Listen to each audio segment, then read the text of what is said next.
We're here with Eddie Rosengard today to talk about VDI and how important assessments play in when customers are considering rolling out a VDI solution. Hey Eddie, how are you doing? Good, how are you today, Chris? Good. How important is it for a customer to perform an assessment prior to rolling out a VDI solution?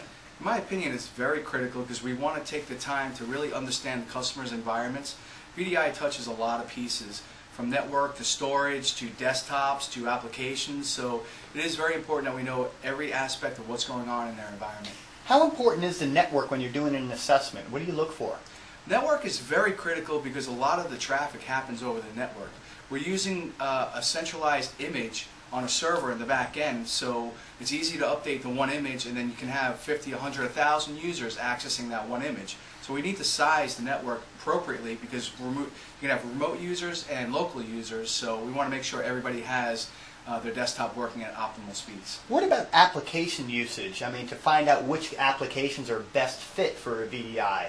Well, that's part of what we're assessing is what each individual user has on their desktops, what are the most common applications, so we create images based around their application usage. Do you see applications like CAD, CAM, and strong video being great candidates for VDI? At this point, it's probably not the best candidate because it's very intensive resources, but we're working towards that in the future. Great. How important, why you mentioned about looking at the storage environment as far as the assessments. Why is a storage environment critical to assess during looking at a VDI rollout? The reason we look at the storage piece is because the images will reside on that storage, and we want to make sure, one, that we have enough capacity for the images as well as performance.